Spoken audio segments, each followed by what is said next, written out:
That's the dilemma that Trump has, is that he either has to go all out and carry out another massive attack on Iran to end this once and for all. But it seems like he doesn't have the ability to do that because Iran is such a large country.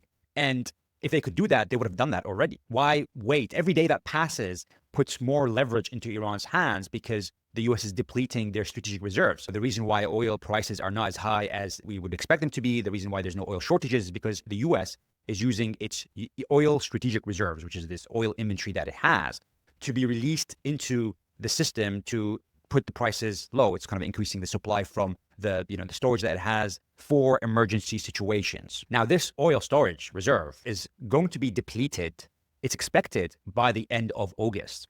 And so restarting the war right now is going to have a completely different effect on oil compared to starting the war in 28th of February, because now we've used so much of that strategic reserve, that buffer, that now we don't have that buffer to kind of withstand another 100 days of war. So waiting to restart the war makes sense if you're restarting the war in a year's time, but restarting the war now is going to have a huge impact on the US economy and US oil prices. But at the same time, they don't want Iran to have that leverage of the ability to control the volume of oil that passes through the Strait of Hormuz, because Iran having that leverage puts pressure on the US and kind of makes the US have to meet its obligations as part of the MOU. So to ensure that Iran opens the Strait of Hormuz and allows as much oil to pass through, Iran doesn't trust the US. There's this whole talk about you can never trust Iran. Well, Iran actually entered into a nuclear deal with the US, the JCPOA, the Obama deal, and they met all the conditions as part of the JCPOA until Trump came in and ripped that agreement. So even though Iran can enter into an agreement with the US, a new president can come and just rip that agreement apart, even though Iran's meeting all the conditions. And so Iran's learning from that mistake that they did in the JCPOA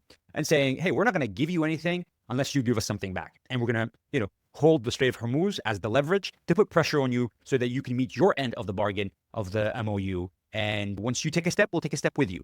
And that's why the Strait of Hormuz is so important for Iran. And they don't want another corridor that they don't control, because that removes that leverage. And that's why the US wants that southern corridor and is willing to take the risk to ensure that opens. And now it seems like that risk has backfired, because now the Strait of Hormuz is completely closed.